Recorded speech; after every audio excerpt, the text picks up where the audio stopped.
Hi guys, welcome back to another vlog and video. कैसे हो आप सब? होप करती हूँ आप सब बहुत अच्छे होंगे। मेरी क्यूट सी फैमिली बहुत ज़्यादा अच्छी है। तो गाइस, बहुत ज़्यादा ठंड हो रही है। अपना और अपने बेबी का बहुत अच्छे से ख्याल रखो आप लोग, और सर्दी से जितना आप लोग अपने बच्चे को बचाओगे उतना ही ज़्यादा अच्छी है। और मैं फिर से आ गई हूँ आप लोगों के बीच में अपनी डिलीवरी स्टोरी की पार्ट 2 लेकर, जो कि फर्स्ट मैंने पार्ट आप लोगों के साथ शेयर कर दिया है, तो ये सेकंड पार्ट है। तो वो मैं आप लोगों के साथ आज शेयर करने वाली हूँ। तो सबसे पहला क्वेश्चन है कि मेरी नॉर्मल डिलीवरी है या फिर सिजेरियन डिलीवरी। तो मेरी गाइस दोनों डिलीवरी है, और मैं इसकी प्रोसीजर आप लोगों को आगे बताऊंगी, अपनी पूरी डिलीवरी जर्नी। तो चलो, आप लोग मेरे ब्लॉग में अगर नए आए हो तो प्लीज मेरे चैनल को सब्सक्राइब कर लो, साथ ही साथ बेल आइकन को भी प्रेस कर लेना, ताकि मेरी हर वीडियो की नोटिफिकेशन सबसे पहले आप लोगों के पास पहुंच जाए। और वीडियो पसंद आती है तो वीडियो को क्या करना है, लाइक करना है, कमेंट करके नीचे जरूर बताना, और ज्यादा से ज्यादा लोगों के साथ शेयर करना है। तो चलो गाइस, वीडियो को स्टार्ट करते हैं। Normal C section delivery story मैं आप लोगों के साथ अपनी आगे शेयर करूंगी। तो लेबर पेन का वेट कर रही थी, जो कि मुझे आए 29 नवंबर को 2022 में और मुझे लेबर पेन बहुत ज्यादा हो रहे थे, तो हम लोग रात को निकल गए थे हॉस्पिटल के लिए। और फिर हॉस्पिटल पहुंचे तो मुझे जो इमरजेंसी होती है सरकारी हॉस्पिटल की, मैं आप लोगों को बता रही हूँ स्टोरी सबसे पहले। तो मैं पहुंची तो इमरजेंसी में सबसे पहले मैं गई थी, क्योंकि रात को मुझे 12:30 बजे के अराउंड मुझे लेबर पेन स्टार्ट हुआ था, ज्यादा हार्डली वाला जो हार्ड वाला होता है वो। फिर हम लोग हॉस्पिटल गए, ससुर जी, मैं, मेरी सिस्टर और मेरे हस्बैंड। तो हम सारों के चारों निकल गए कैब करके अपना हॉस्पिटल। फिर पहुंचकर मुझे चेक किया 2 फिंगर इंसल्ट करके। फिर मुझे बताया कि मेरा मतलब 2.5 सेंटीमीटर डायलेट हो चुका है सर्विक्स। तो मुझे एक मतलब जो भी उनका फॉर्म होता है वो उन्होंने फिल करने के लिए बोला कि मैं एडमिट के लिए मतलब फॉर्म दे रहा हूँ, आप लोग वो फिल करो और आप जाके ऊपर एडमिट हो जाओ। तो मैंने ऐसा सब कुछ, मेरे हस्बैंड ने फॉर्मेलिटीज पूरी करी हॉस्पिटल में जाके। फिर फॉर्म वगैरह सब भरा, फिर मेरे को ऊपर एडमिट करा। और एडमिट करने से पहले पड़ता है लेबर रूम। तो मैं लेबर रूम में गई थी, तो जहाँ वहाँ पर वार्डनें होती हैं, तो उन्होंने मुझे बोला था कि अपना सारा सामान ये सब उतार दो, और खाली अपना मतलब तुम अकेले जाओ, कोई सामान भी मत लेके जाओ, फोन वगैरह सब अपने हस्बैंड को दे दो। तो मैंने बोला ठीक है, मैं दे देती हूँ। तो लेकिन मैं अंदर चली गई थी फाइल और फोन लेकर, और फाइल और फोन अपने साथ लेकर गई थी लेबर रूम में। तो वहां पर डॉक्टर ने मेरा 3-4 सिरिंज होती है ना, जो इतनी बड़ी बड़ी वाली बॉटल्स होती है डॉक्टरों पे, वो भर भर के उन्होंने मेरा ब्लड निकाला। और फिर उसके बाद उन्होंने 2 पता नहीं अपने पास रखी, एक मुझे दे दी और एक और पता नहीं कहाँ दे दी, वो मुझे नहीं पता। और एक पर्चा सा दे दिया कि उन्होंने बोला अपने हस्बैंड को दे दो, ब्लड देना पड़ेगा। तो मैंने बोला अच्छा ठीक है, मैं दे के आती हूँ। तो जो बाहर वार्डनें बैठी होती है ना, जो लेबर रूम में जो गार्ड बैठे होते हैं, उन्होंने मुझसे वो ले लिया और मुझे बाहर जाने नहीं दिया। तो मैंने सोचा कि कोई बात नहीं, ऐसा होता होगा, और मैंने उनको दे दिया। फिर मैं दोबारा वापस लेबर रूम में चली गई। उन्होंने मुझे, डॉक्टर ने, जो ऊपर लेबर रूम में डिलीवरी वाले डॉक्टर्स थे, उन्होंने मुझे फिर से एक बार चेक किया। तो मेरा 3 सेंटीमीटर डायलेट हो गया था मेरा सर्विक्स। तो फिर लोगों को पता है कि मेरा डिलीवरी रात को ही हो जाती है अगर डॉक्टर वगैरह अगर मेरे ऊपर जोर देते तो। लेकिन वहाँ पे तो बहुत ज्यादा बदतमीजी से बात कर रहे थे, वहाँ सरकारी हॉस्पिटल की मैं आप लोगों को बता रही हूँ। और उन्होंने जब मेरा सर्विक्स चेक किया तो 3 सेंटीमीटर डायलेट हो चुका था। और रियली में गाइस वो बहुत ज्यादा पेनफुल था। कि लोग कहते हैं ना कि दर्द होता है, बहुत ज्यादा दर्द होता है। आप लोगों को ना बहुत कुछ वीडियोस में डराया भी होगा, आप लोगों ने अगर देखी होगी तो। लेकिन मैं रियल बता दूं तो मुझे बिल्कुल भी पेन नहीं हुआ।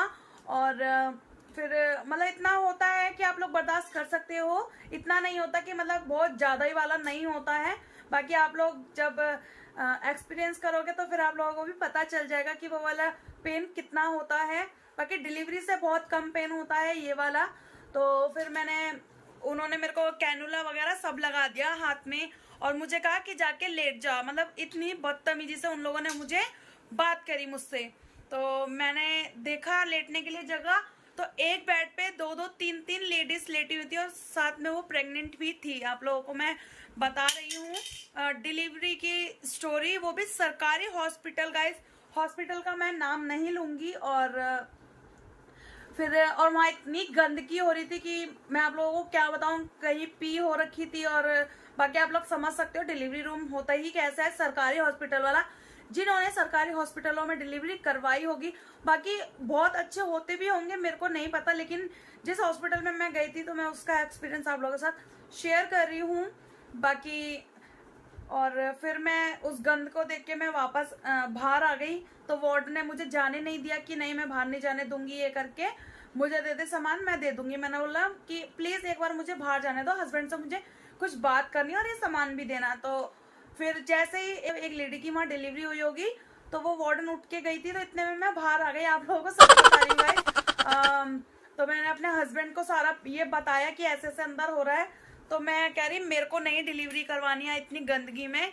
तो उन्होंने बोला कि ठीक है चलो। फिर हम लोग नीचे गए।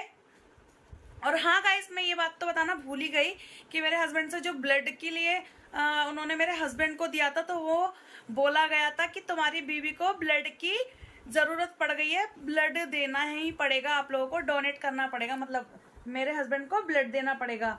तो फिर मेरे हस्बैंड ने जब मुझे ये बताया ना, तो मैं रोने लग गई।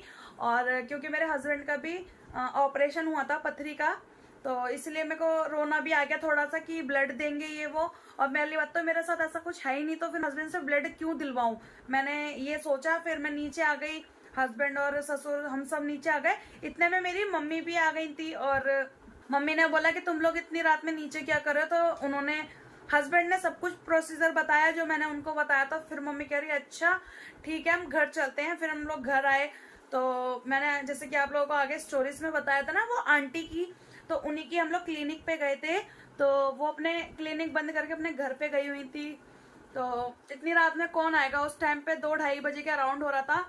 तो फिर आंटी को फोन करा, वो भी सारी को डिस्टर्ब कर दिया रात में मेरे ससुर जी ने। और उनको बुलाया, हस्बैंड उनको लेने गए थे उनके घर से। फिर उनकी रात में ही क्लिनिक खुलवाई, वहां पर जाके मेरा प्रोसीजर चालू हुआ। फिर आंटी ने बोला कि 1-1.5 घंटे में तुम्हारी डिलीवरी हो जाएगी। तो उन्होंने उस जो कैनुला लगा हुआ था मेरा, उसी कैनुला के अंदर उन्होंने मेरा इंजेक्शन वगैरह जो सब उनका होता है, ड्रिप वगैरह लगा दी। और रियल में गाइस आप लोगों को मैं बता रही हूँ कि आप लोग कभी भी ऐसी गलती मत करना। और डॉक्टर बहुत अच्छा सा हाइड करना, फिर वो चाहे प्राइवेट हो या फिर सरकारी हो, लेकिन डॉक्टर अपने लिए और अपने बेबी के लिए बहुत अच्छा हायर करना। मेरी तरह आप लोग गलती बिल्कुल भी मत करना। क्योंकि मैंने जैसे ही, फिर मैं बता रही हूँ आप लोगों को, आंटी ने ड्रिप वगैरह लगाई। तो उन्होंने ड्रिप लगाने के बाद भी 2 सुई साथ में लगाई, 2 सुई साथ में लगाई। और एक मेरी 2 मेरी थाई में लगाई थी, मतलब एक थाई में 2 सुई लगाई दी थी। और को लेबर पेन आना बिल्कुल बंद हो चुका था। गाइस मेरी बेटी ना मुझे परेशान कर रही थी, इसीलिए मैंने वीडियो कट कर दी। और उन्होंने फिर मुझे एक थाई में ही 2 सुई लगा दी, मतलब टोटल 6 सुई और ड्रिप लगा दी थी। तो मेरा लेबर पेन आना बंद हो गया था बिल्कुल। वो मेरे को कह रही थी, मतलब उल्टा वो मुझे ही डांट रही थी कि मैं पुश नहीं कर रही हूँ। गाइस आप लोग यकीन नहीं मानोगे, इस चीज को मैं रियल बता रही हूँ कि जब आपको लेबर पेन आते हैं ना, तो आप लोगों को ऐसा लगता है ये आपकी बॉडी पुश करती है आप लोगों को। तो मेरे को वो बिल्कुल भी लेबर पेन नहीं आया जो डिलीवरी से पहले, मतलब जो 29 से पहले मुझे लेबर पेन आ रहे थे, उनके इंजेक्शन वगैरह लगाने से पहले वो मुझे आ रहे थे, उसके बाद में मुझे आए ही नहीं। और यहाँ पर ना गाइस मेरी बेटी भी शोर मचा रही है, तो आप लोग उसको इग्नोर करना। तो उन्होंने मुझे इंजेक्शन, तो फिर मुझे वो डांटने लग गई कि तू पुश नहीं कर रही है, जानबूझ के तू बेबी करना नहीं चाहती है जल्दी, ये है वो है। ऐसे करते करते सुबह के 7:30-8 बजे के अराउंड मैंने उनको बोला कि आंटी मुझे ना एक बार ये हटा दो, मुझे वॉशरूम वगैरह जाना है। मैंने ऐसे करके उनको बोला, तो उन्होंने कहा तू पुश कर, उन्होंने मतलब ऐसे बोला। तो मैं कह रही जब मुझे कुछ हो ही नहीं रहा तो मैं कैसे कर लूं, कैसे, मतलब एक मैं तो फर्स्ट टाइम मदर बनी थी, तो मुझे तो इतना भी नहीं पता था कि पुश वगैरह कैसे किया जाता है। बाकी आपकी बॉडी खुद आपको प्रेफर करती है कि पुश करने के लिए। तो ऐसे ही जब जब मुझे लेबर पेन आ रहे थे तो मैं पुश कर रही थी। फिर मेरे को लेबर पेन नहीं आए, तो सुबह के 8-8:30 बजे के अराउंड मेरे हस्बैंड ने ससुर जी से बोल के चाय मंगवाई थी। तो सबके लिए आई थी और मेरे लिए भी आई थी। तो मेरे लिए स्पेशल घी वाली चाय आई थी, जो घी डाल के पिलाते हैं ताकि बेबी और जल्दी हो जाए। तो मेरे को ना यहाँ पर भी कुछ भी अपनी जीभ पे भी नहीं लगाया जा रहा था, यहाँ तक कि पानी भी नहीं पिया जा रहा था अपनी बेटी के टाइम पे। और जब जबरदस्ती मेरी मम्मी ने एक निवाला मुझे खिलाया भी ब्रेड का, घी वाला ब्रेड मुझे मेरी मम्मी ने खिलाया भी जबरदस्ती। तो मैं उसे खाया नहीं गया और ऐसा लग रहा कि मुझे वॉमिट हो जाएगी, तो मैंने वॉमिट के चक्कर में वो ब्रेड निकाल दिया। और आप लोगों से मैं झूठ नहीं बोल रही हूँ, ये सब मेरे साथ रियल केस हुआ था, तो वही मैं आपके साथ अपना एक्सपीरियंस शेयर कर रही हूँ। तो उन्होंने बोला, आंटी ने, मतलब वो सोच रही थी कि मैं जानबूझ के करी, तो उन्होंने गुस्से में बोला मेरे हस्बैंड को कि रवि तू इसको यहाँ से ले जा। तो मैं भी गुस्से में उठ के आ गई थी। जब गाइस मेरे को लेबर पेन नहीं हो रहा था तो मैं कैसे कुछ करती। तो हॉस्पिटल से गाइस मैं देख लो निकल कर आई, फिर इन आंटी के भरोसे की आंटी मेरी अच्छे से डिलीवरी कर देंगी, लेकिन बट इन्होंने भी मेरे साथ तो जो सरकारी हॉस्पिटल था उससे भी बेकार मेरे साथ ये वाला प्रोसीजर करा। फिर मैं अपने घर आई, तो फिर मैं ना बहुत देर बाद, तो एक तो मुझे नींद आई, 1 घंटा मैं सोई होंगी। तो 10:30 बजे के अराउंड, मॉर्निंग की बता रही हूँ मैं आप लोगों को, घर पे आने के बाद 10:30 बजे के अराउंड इतने तेज वाले लेबर पेन आने लग गए। जो आंटी ने इंजेक्शन वगैरह लगाए थे उसका असर मेरे ख्याल खत्म हो गया था या फिर कुछ भी। तो फिर मुझे लेबर पेन स्टार्ट हो गया दोबारा 10:30 बजे के अराउंड। फिर उन आंटी को बुलाया तो उन आंटी ने पहले तो मना कर दिया कि उसके बस की कुछ नहीं है, ये है वो, मतलब आप लोग समझ सकते हो कि कितना उल्टा सीधा बोलते ही हैं लोग। तो उस तरह से फिर भी मैंने उनकी कोई बात नहीं सुन के कि मुझे बेबी चाहिए अपना हाथ में, मैंने फिर भी उनके पास चली गई कि कोई बात नहीं मैं चली जाती हूँ। मैं गई, फिर उन्होंने अपना प्रोसीजर ऐसे ही फिर करा गाइस, मैं झूठ नहीं बोलूंगी। 2 इंजेक्शन एक हाथ में लगा दिए, एक मेरे पैर में लगा दिया, और फिर मेरा लेबर पेन आना फिर बंद हो गया गाइस। रियल बता रही हूँ मैं अपने केस में, जो मेरे साथ रियल हुआ है। मैं बहुत ज्यादा परेशान हो गई थी कि मेरा बेबी क्यों नहीं हो रहा। आंटी ने 1-1.5 घंटे की बोली थी, लेकिन यहाँ तो सुबह हो गई, दिन होने वाला है, लेकिन अभी तक मेरा बेबी मेरे पास नहीं आया है। फिर उन्होंने मुझे, मतलब ना रात भर से मुझे उन्होंने चेक नहीं किया था, आप लोगों को मैं रियल बता रही हूँ, आंटी ने मुझे चेक नहीं किया था। फिर उसके बाद में जब उन्हें लगा ना कि ये रियल बोल रही है, अगर दर्द होते तो इंसान पुश वगैरह करता है या फिर बहुत सी चीजें होती हैं, चिल्लाता चिल्लूता है, तो ये तो ऐसा लेकिन कुछ भी नहीं कर रही है। देख रहे हैं आप लोग कैसे शोर मचा रही है। तो उन आंटी ने फिर मुझे ना मेरे पेट से ही चेक किया, मतलब अपना हाथ लगा के, वो कान में जो लगाते नहीं है वो डॉक्टर वाला जो होता है, वो सबसे मेरा चेक किया। तो फिर मेरी मम्मी से बोला कि सच में इसको कुछ नहीं हो रहा है, और ऐसा करो मैं तुम्हें एक जगह की लिख के दे रही हूँ और इसको तुम वहां ले जाओ। तो मैं टेंशन में आ गई। उन्होंने मुझे बोला कि बेटा तू कपड़े पहन ले, मेरे को मतलब उस टाइम पे फिर मुझे इतने प्यार से बोलने लग गई, तो मैंने कपड़े पहन लिए, फिर मैं बाहर आई। तो लेकिन अगर किसी के साथ ऐसा होता है तो रोना ही आता है कि मेरा बेबी अभी तक हुआ ही नहीं है। और फिर आंटी ने ऐसा भी बोल दिया, तो मेरे हस्बैंड ने जल्दी से कैब बुक करी, हम सब फिर हॉस्पिटल गए, सरकारी हॉस्पिटल की बता रही हूँ, दूसरी जगह। लेकिन मैं गई, उन्होंने, उनकी कोई फ्रेंड होगी या फिर कोई होगा, तो उन्होंने उनका नंबर दिया था मेरे हस्बैंड को, वहां पे जाके उनको कॉल किया। उनसे पता चला कि उन्होंने मेरे बेबी की हार्ट बीट, अब वो मुझे नहीं पता कि ऐसा क्यों हुआ, लेकिन उन्होंने बताया आंटी ने हमें कि मेरे बेबी की हार्ट बीट नहीं आ रही थी, इसीलिए उन आंटी ने मेरे को वहां से हॉस्पिटल के लिए भेज दिया था। तो मेरी मम्मी वगैरह तो मतलब उल्टा सीधा बोलने लग गई थी उन आंटी को, आप लोग समझ सकते हो एक माँ का दर्द। तो मेरी बड़ी मम्मी भी थी, तो वो दोनों बहुत कुछ बोलने लग गई उन आंटी को, और मेरे को इतना रोना आ रहा था, मैं बहुत ज्यादा रो रही थी। और पूरी रास्ते ना मैं सुन पड़ी रही थी कि मेरे साथ क्या हो रहा है, ये मतलब कहते ना एक ब्लॉग हो गई थी मैं बिल्कुल भी। और फिर उसके बाद में वो आंटी हमें हॉस्पिटल में एडमिट के लिए लेके गई ऊपर। तो वहां पता चला कि अगर मैं अर्जेंट भी, इमरजेंसी में भी अगर डिलीवरी करवाती तो 2 पेशेंट पहले से ही थे, तो पेशेंट पहले से ही थे ओटी में।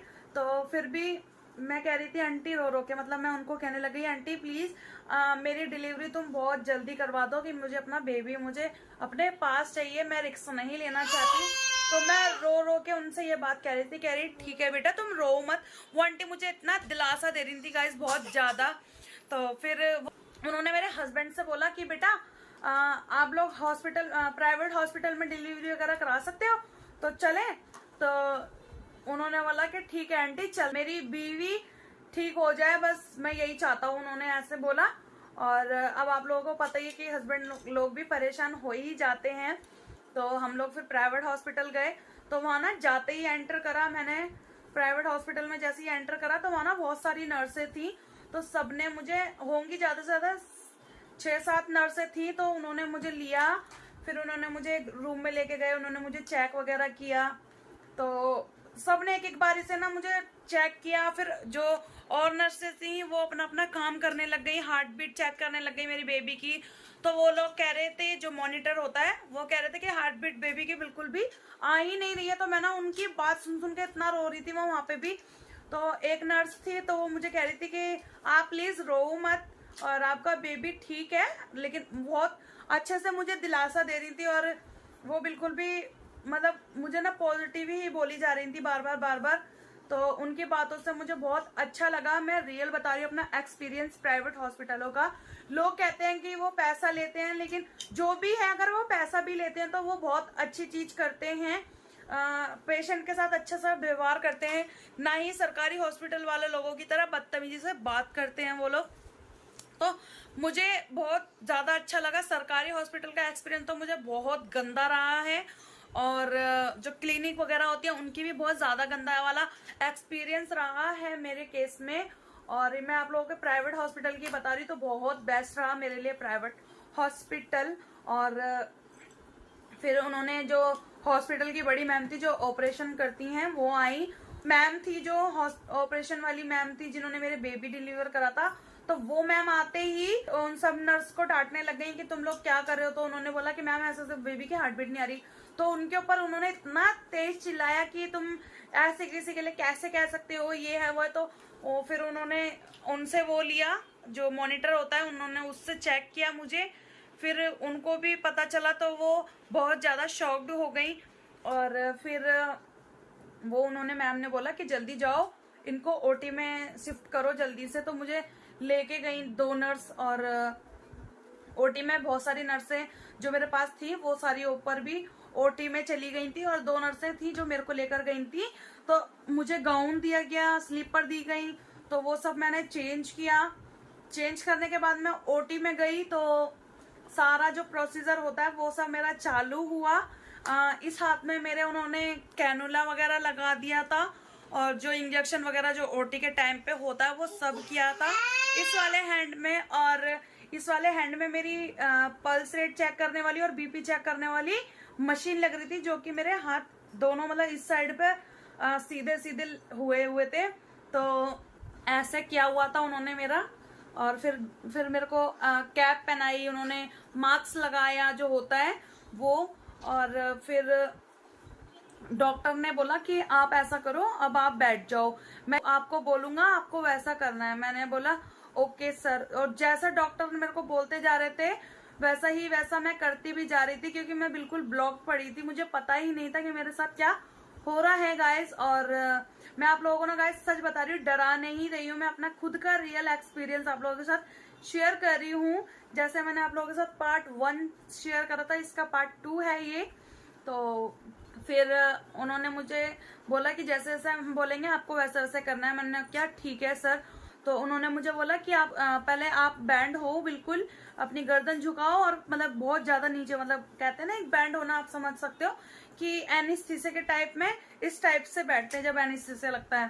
तो मैं यहाँ पे पिक लगा रही हूँ, आप लोग देख लेना कि इस टाइप से बैठा जाता है एनेस्थीसिया के लिए।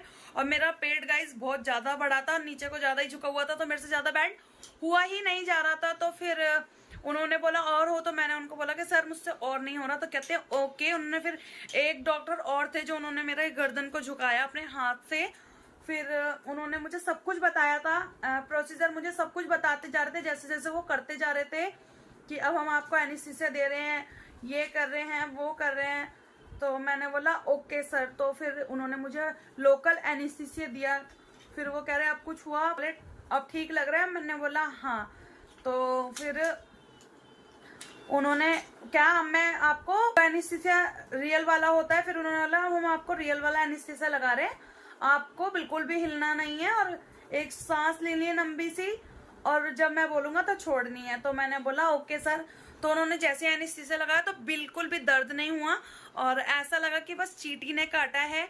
तो उन्होंने बोला कि अब सांस छोड़ दो, तो मैंने छोड़ी। फिर उन्होंने दो, इतने में तो गाइस मैं बिल्कुल सुन पड़ गई, और दोनों डॉक्टरों ने और जो नर्स थी उन्होंने मुझे मिलकर लेटाया।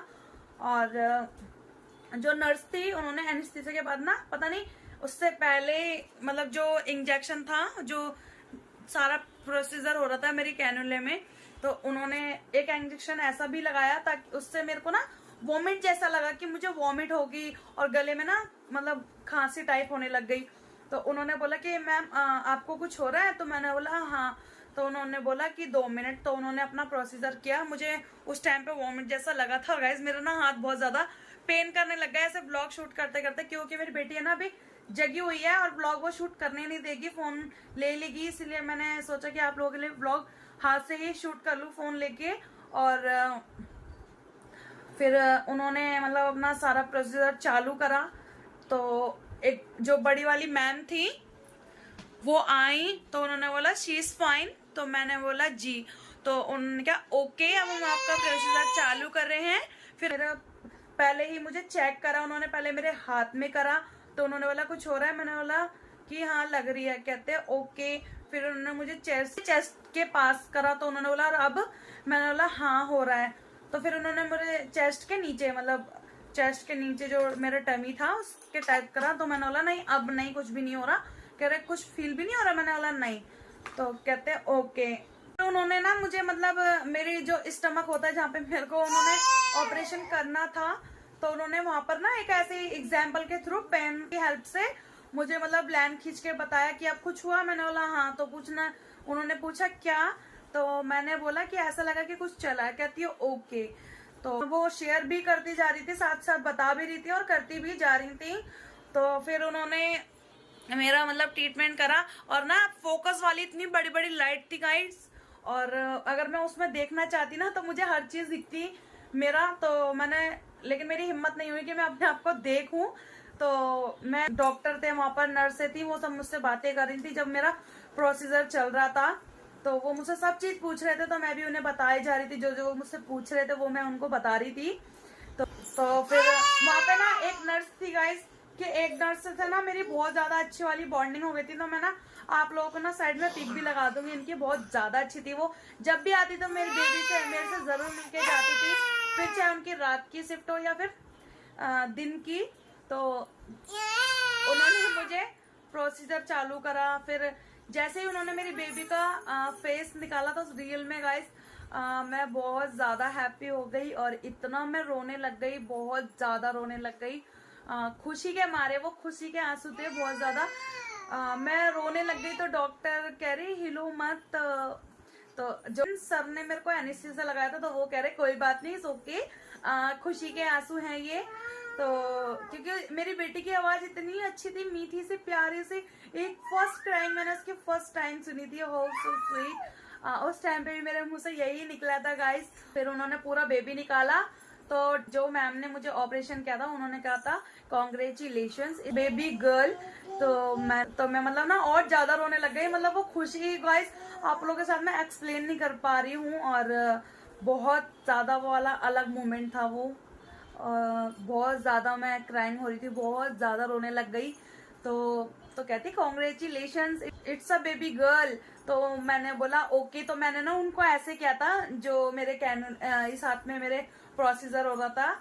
तो वो कहती है आप खुश हो? मैंने बोला, और मैं हंस भी रही थी गाइस और मैं रो भी रही थी। मैं आप लोगों को रियल बता रही हूँ कि मैं इस बात को तो मैं एक्सप्लेन कर ही नहीं सकती आप लोगों को। बहुत ज्यादा वाला अलग वाला मोमेंट था वो। तो जैसे ही उन्होंने मेरी बेटी को, मेरे से ही आई, तो मेरी बेटी को उन्होंने फेस टू फेस पहले मुझे टच कराया।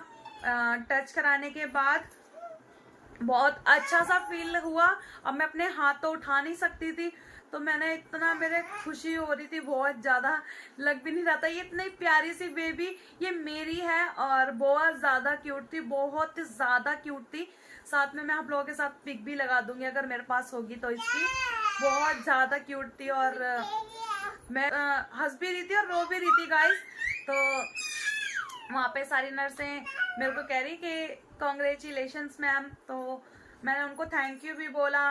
फिर जो डॉक्टर होते हैं ना बच्चों वाले, तो उन्होंने लिया मेरी बेटी को और सीधा मेरे सामने ही एक बेबी वाला बेड जो होता है ना, आप लोग समझ सकते हो, नर्स लोगों के सामने वो बेड लगा दूंगे। उस बेड पे मेरी बेटी को वेट वगैरह वगैरह जो होता है ना वो सब आ रहा था। आई ब्लेस्ड कि मेरी बेटी बहुत हेल्दी और अच्छी थी। उसका वेट सब बहुत अच्छा था। तो थैंक यू सो मच बाबा जी, आपने इतना प्यारा गिफ्ट दिया मुझे। तो और मेरी बेटी ना रियल में गाइस, एक बात तो मैं आप लोगों को बताना ही भूल गई, ऐसा लग रहा था कि मैम ने मुझे बिल्कुल मेरी बेटी नहला कर दिया। इतनी साफ सुथरी मेरी बेटी हुई थी। डॉक्टर भी चौंक गए थे कि इतनी साफ सुथरा बेबी है और इतना क्लीन बेबी है, मतलब इस टाइप से उन्होंने इंग्लिश में बोला था, लेकिन मुझे समझ में आ गया था। तो मैं आप लोगों को अपनी तरह समझा रही हूँ।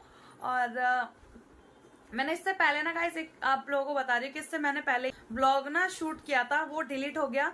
तो आप लोगों को ना उसमें मेरा इमोशनल वाला भी व्लॉग दिख जाता, वो पता नहीं गलती से ना मेरे से डिलीट हो गया कि उसमें मैं आप लोगों को बताते बताते ही मेरे आंसू भी निकल गए। और मेरी बेटी मुझे इतना टुकुर टुकुर देखी जाए और मैं उसको देखे जाऊं, हाउ सो स्वीट, मेरे मुंह से फिर यही बात निकली थी। और फिर उन्होंने मेरा स्टिच वगैरह करा, ऑपरेशन थिएटर से बाहर आई।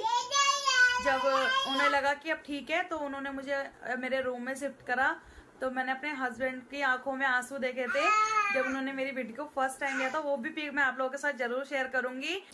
होप करती हूँ कि आप लोगों को मेरा ये डिलीवरी जर्नी व्लॉग आप लोगों को पसंद आएगा। पसंद आया तो वीडियो को लाइक कर देना, कमेंट करके नीचे जरूर बताना कि आप लोगों को मेरा डिलीवरी जर्नी स्टोरी कैसी लगी।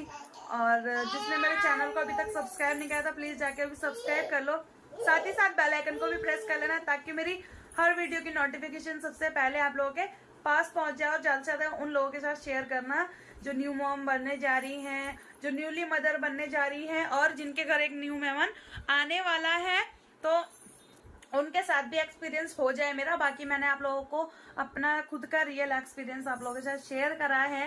होप करती हूँ कि आप लोगों को बहुत ज्यादा पसंद आया होगा। और हाँ, एक बात और मैं आप लोगों को यही रिकमेंड करूंगी कि आप लोग अपने बेबी के लिए और अपने लिए बहुत अच्छा वाला डॉक्टर हायर करें। बाकी आप सेफ रहें, आपका बेबी सेफ रहे। तो थैंक यू सो मच मेरी वीडियो देखने के लिए। तो तब तक के लिए bye bye guys, love you all.